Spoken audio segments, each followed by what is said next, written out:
Hey, true advocates. Melissa here from Navigating Advocacy. And this week we are guest hosting for Eric. Today, we will be discussing the story of Fiona Yu. I am Whitney, and this is True Consequences.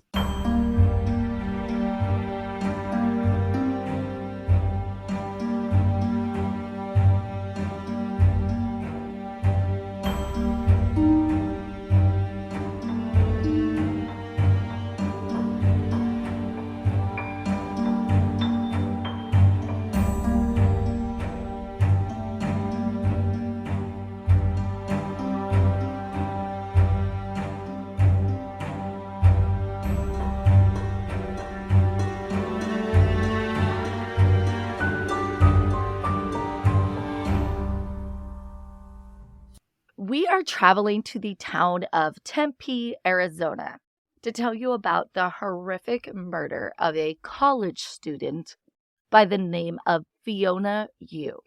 Tempe has about 180,000 people in it, and that is according to the 2020 census. It is located in what is known as the East Valley section of the Phoenix metropolitan area. The main campus of Arizona State University is located here, and the town is described as a dense area that is very urbanized. Tempe Center for Arts is a state-of-the-art museum that was opened in 2007, and it has attracted so many tourists. This place has a 600-seat theater, a 200-seat studio theater, a picturesque 200-seat multi-purpose space, and a 3,500 square foot art gallery. So it's pretty massive. Yeah.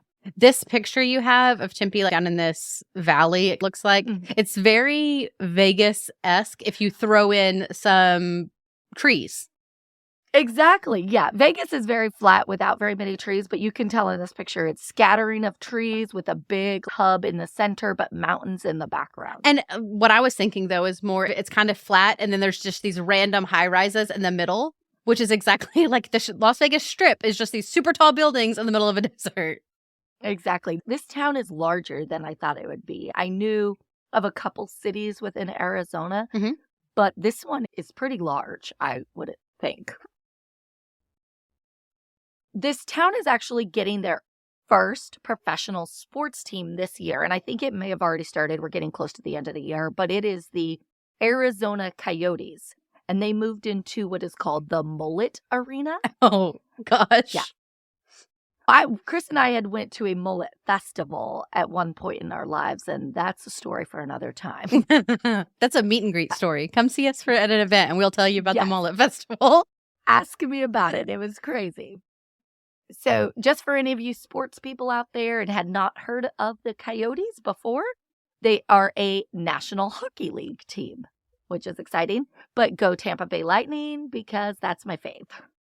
Go Mighty Ducks because that's the only hockey team that I really know about. So Fiona Yu was the oldest child of Cecilia and Philip Yu. Her younger siblings were Samantha, Kevin, and Walter. Samantha and Kevin were actually twins and just a few years younger than Fiona. Her parents are Chinese Americans. They had met in Canada and then moved in 1986 to California, which just happens to be the year I was born in California. Fiona was described as this kind, friendly, innocent, and a bit trusting young woman. She first started ASU, Arizona State University. Her friends would say that she was very shy around new people. They would state she was not outgoing at all, but over her few years at Arizona State, she broke out of her shell. But that was by the time of her death. And you see so many people get into these environments that they flourish and they become like their true self. And that was Fiona at Arizona State. She thought Arizona State was her home. She loved it. Even though her parents were back in California, she was like, this is my home here in Arizona. Over her time at Arizona State, she became this silly girl that loved to laugh. She would bring her friends presents every time she would go home for Christmas break. Just a little knick-knack, something so that they would know she was thinking about them. That is how a person she was. I know. Fiona was a senior there at Arizona State. She was studying business and accounting. She's very good at math, was ready, almost getting close to the time that she was going to start her big girl job out in the world. And she would have been the first person in her family to graduate from college. But she would not make it to that day. It was August 4th of 1997, and it was very, very hot, to say the least. It was a whopping 106 degrees. Yes. Now, anybody that knows Arizona knows it's a dry heat. When it's 106, it doesn't matter if it's hot, dry, wet. It's hot. Yes, it is uncomfortably hot. I honestly do not like temps over 100 degrees, and this was 106. The hottest part of the day was around 4 to 5 o'clock hour in that afternoon. And this is when the timeline of Fiona's murder starts. We have a couple different reports of Fiona's last sightings. Now, they could be different reports, or they might be a slight discrepancy in the times, which could also be, all of these are true, just not at the actual times they thought they happened. One report is that of a neighbor. His name is David. He saw Fiona riding her bike around 4:15 p.m., and it looks as if she was heading to her apartment. This person knew Fiona and easily recognized her, knew she rode her bike a lot, saw her. That was the end of that. The other report came from law enforcement years later, and they stated Fiona was working until 5 p.m. at the Arizona State University campus. I think she worked in a gift shop or a bookstore type of thing. And then she left on her bike. That is her main mode of transportation. She left on her bike to go home, and her apartment was only about a half a mile away. Nobody really discussed what Fiona was doing that afternoon. It was just normal. She'd get off at 5 o'clock. She would go to her apartment. Now, that is the report I trust the most. It came directly from law enforcement. I am thinking the initial report of the neighbor could have been at maybe a 5:15 marker, not a 4:15, and they still saw her riding her bike. The timeline states that she leaves at 5 p.m., rides her bike the half a mile home. There was one stoplight on her route home. Let's just say that this light was red and she had to stop for an extra minute or two. We're talking minutes to get home. We're not talking 30 minutes, even 15 minutes is way too long. The average time it takes for a person to ride a half a mile is only 3 minutes. And that's for a normal daily bike rider, which Fiona was. Yeah, that's a leisurely pace also. It's an average pace for a person that rides a bike daily. 3 minutes. So even if she had to stop at the stoplight, maybe got distracted for a minute, we're talking 10, 15 minutes all the way home, no matter what. Probably closer to the 10-minute mark. When Fiona arrives home, she pulls her bike into her apartment. Okay, I want to explain her apartment a little bit. Her apartment is a townhome, so there's 2 stories to her specific apartment. So she'll pull on the first floor, but she also has an upstairs where there's bedrooms and things like that. She lives in this townhome with a good friend named Kazu. Okay? Kazu is not home at this point, but Fiona pulls her bike in, takes off her backpack, leaves it in the front entryway area. She grabs the community mailbox keys and heads out the back door towards the mailbox. It's a closer route if she would go out the back door versus the front. This is about a 2-minute walk, okay?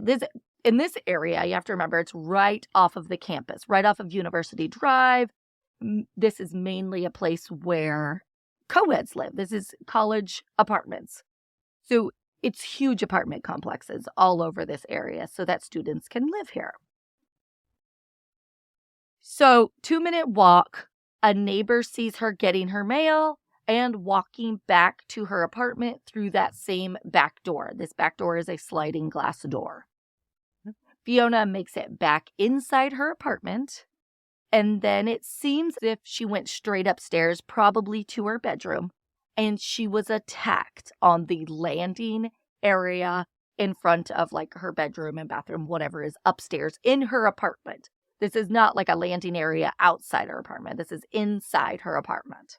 Authorities are unsure if the person was either waiting in the house upstairs prior to her even going to the mailbox, or if they came in that 2-minute walk that she did while she was at the mailbox, or if they followed her in after she came back. Any of these options are plausible because that back sliding glass door was not functioning. And I'm sure if she was just going to the mailbox, she wouldn't have locked it anyways, but it wasn't working anyway. So anyone could have just opened that door and walked right in. Fiona's roommate, Kazu, she gets home around 5:30. Okay, so remember, it's about 5:10 when Fiona gets home. She takes a 2-minute walk to the mailbox, comes back. Maybe we're at 5:20-ish. But the roommate gets home at 5:30. So we're talking 10, 15 minutes max of Fiona being in this house after the mail. She sees Fiona's stuff in the entryway and assumes she's either upstairs in her room or she's out getting the mail because that's their typical routine. It isn't until 6 p.m. when Kazu's boyfriend calls the landline phone. And she starts getting this bad feeling. So she goes answer it, talks to her boyfriend for a minute. Then she's just, well, Fiona should have been back if she went to the mail. It's very weird that she hasn't heard anything. It's a townhome, a cheap townhome, I'm assuming, because it's college students. Yeah. She's like, I'm going to go check on her. So she goes upstairs. And as soon as she gets upstairs, she sees Fiona's body on the land. Oh, my gosh. I know. I cannot even imagine. And at this point, Fiona is struggling to survive. She is still alive, though. Her pants were pulled down and her shirt was completely off. Police are called right away. Fiona is taken to a local hospital, but unfortunately, she is pronounced dead at 6:40 p.m. at Tempe St. Luke's Hospital. The cause of death was listed as strangulation, and Fiona had been sexually assaulted. There were various suspects over the years. First, of course, it was Fiona's ex-boyfriend, and they had technically only been broken up for a few days when she was murdered. Suspect number 1, definitely. This guy had worked at a topless bar in Phoenix, and Fiona's friends really didn't think he was a good fit for her. He was this outgoing dude. They said he was a little creepy, but he ends up being in a documentary, and he doesn't seem like this overly suave, debonair dude. He just seems like a dorky guy that I can totally see Fiona liking. Yeah, he didn't seem weird to me. This is years later when he's doing the documentary. So he was out of the state. He was visiting his mom when everything went down. Police still thought that he could have possibly caught a red-eye flight in and out of Arizona just to secure this alibi. However, he was very willing to help authorities and even flew back from visiting his mother early so he could talk to police, and he would eventually be cleared by DNA. That documentary that I said he was a part of, it's on Amazon Prime. It's called Murder Reopened, and you can honestly see a smile on his face whenever he's talking about Fiona.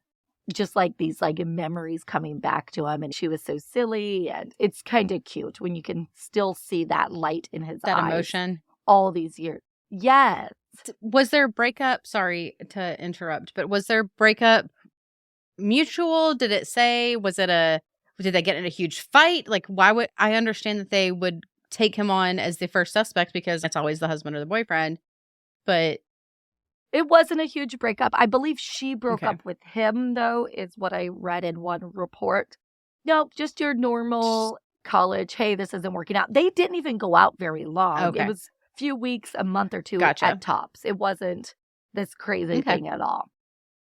He was actually interrogated by police, obviously, for hours, and he almost missed Fiona's funeral. And in the documentary, he talks about how upset he was about almost missing it, and he was stressed he wouldn't be able to make it there in order to have that chance to say goodbye, because he really did care for her at that time.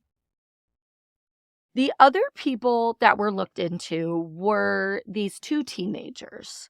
About a month after Fiona's murder, a 16-year-old named Derek Wood and a 17-year-old named Lee Comier Jr. were arrested on charges of attempted murder, sexual assault, and other felonies after two other Arizona State students were attacked on campus. 16 and 17-year-olds. I have a 16-year-old. This is absolutely mind-boggling that these two children would go out and do what they did. So one of the women were attacked in her home. She lived in a very large apartment complex, just like Fiona. She was swimming in the community pool, and they had followed her back to her apartment and attacked her. Then there was another one that was in a dorm room building. So this was on campus. The boys had knocked on the dorm room and a girl opened it, and they did this blitz style attack by charging her. The bigger of the two charged her, started strangling her, and then they sexually assaulted her. Luckily, both of these women survived. The one that lived in the dorm room, she was a 17-year-old sophomore in college. The brazenness, the audacity of these two is ridiculous. So they both survived, so they were able to give police a description of the two, and they were arrested pretty soon after these incidences. This is identical to the MO of Fiona. They were ASU female students. This happened in broad daylight, attacked in their own home, which happened to be large apartment dorm style buildings. The victims were strangled and then sexually assaulted. All of these attacks were located half a mile from each other within a month or two period. Absolutely insane. They would be prime suspect numero uno in my mind. 100%. 100% number one.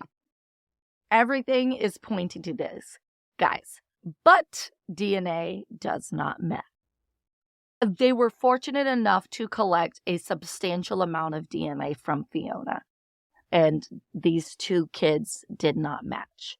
They did, however, go away for a very long time for what they did to the other women. Now I'm going to talk about a possible witness that might actually be a person of interest. After researching this, watching various documentaries, all of the articles I read, this seemed weird. Now, maybe it's me because I'm suspicious all the time of everyone, but tell me what you think. I'm going to tell you what happened with this witness. So this was a local maintenance man. He would be doing the maintenance for a few different apartment complexes right around where Fiona lived. And he was the maintenance man for Fiona's apartment as well. He was across the street at around this time that Fiona was murdered. And he states that a person came out of Fiona's apartment, and he described this person, possibly 6 foot, black male, but that's really it. Very, very vague. No age, no weight, nothing like that. It's very vague. He said he saw this person coming out of Fiona's apartment, and he had never seen someone come out of Fiona's apartment before, so he thought it was weird. And he knew Fiona lived in this apartment. He'd seen her ride her bike. He thought it was weird that he hadn't seen anyone. So he made a mental note, that's weird that this guy's coming out. This guy's looking around, and then he's walking away. But it isn't until 30 minutes later that the police are at Fiona's apartment complex, obviously roping it off and he sees the police there, so he goes over right then to tell police what he saw. And he said, hey, I thought it was weird that this guy was coming out of her apartment. This is a vague description of what he looks like. And that was that. Police never really looked into him or didn't think that he was a suspect. But it's weird to me that he would take notice, first of all, at a college apartment with a guy coming out. And so much notice that he'd be like, oh, that's weird that he's coming out of that apartment, and let me go tell police. And in his interview, he stated Fiona was cute, and I'm sure he would want to get him one of them, I think is what he said. I felt this was extremely weird. It's a college apartment. There's people coming and going probably at all times of the day and night. Yeah. I thought that was strange. That is very strange. Obviously, not pointing fingers, and police know obviously a lot more than we all do, but it does seem suspicious. I would assume police have cleared him in some way, considering he did insert himself into the investigation. That always, people that do that insert themselves into the investigation, always throw me for a loop. Either you have extreme confidence, you are this uber narcissistic style of person that really just wants some sort of attention. Even the criminals that do it, like the serial killers that want to be a part of the investigation because they think that it's some sort of control aspect, always just boggles my mind. I agree. I would stay far away as possible, but it seems like this happens, and possibly that vague description is to throw police off. Very true. And maybe because you can read literally every emotion on my face, I do not have a poker face. I clearly would not be good at inserting myself into any sort of investigation if I was a part of it. I would be like, I'm sorry I did it. It was me. Same. I would start my story that I came up with in my head, my lie, my alibi, my motive, and then literally they'd be like, do you want some water? And then I would confess everything automatically. If they didn't already, because I'm sweating bullets or foaming at the mouth, I feel like something would happen like that. So with a bit more digging about Arizona State University, I was able to find out that there was actually a stalker on campus around this same time. And they were targeting Asian women. This just sounds like not a safe campus at this point in time. So a man would target these female students on campus while he was driving around in his blue compact car. And he would pull over next to the women, tell them that he had a gun and that they needed to get into his car. Sometimes he'd be like, you have to have sex with me, or he'd say like these random things to them. Highly offensive. Nobody ever actually saw a gun though, but he'd always state that he had a gun. Luckily, because he was in his car and they were not, they were able to flee and make it to safety and where they would go report this. They were not injured. For at least the ones that came forward were not. Now, how many times did he do this? Did anyone actually get in the car and just were never seen again? How many times things just do not get reported? Who knows how many times this actually happened? All of these attempted abductions occurred between 9 p.m. and midnight and all around that University Drive, which was right around where Fiona was killed. This man was described as a white male in his 30s, a skinny frame, and sometimes he would have facial hair and sometimes men do look so different if they have a beard and don't have a beard, but they wanted people to be on the lookout for everything. They ended up finding this guy. His name was Thomas Floyd Phelps, and he told police that he stalked up to 20 women, and he had this sexual addiction. He was arrested and charged for a slew of things, and never anything to do with Fiona, though. And the police did say that they pulled out her picture and was like, okay, what about her? Did you stalk her?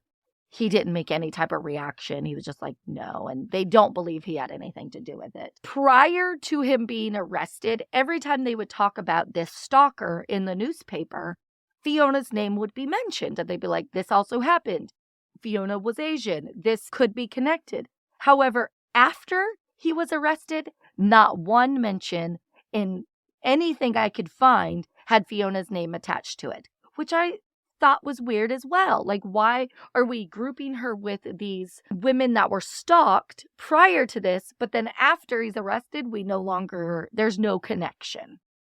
Obviously, I would hope they know something that we don't know, and he's definitely not a suspect. The whole stalking thing happened in early 1998, and it was mid-1997 when Fiona was murdered. So, that's close enough in my mind, timeline-wise.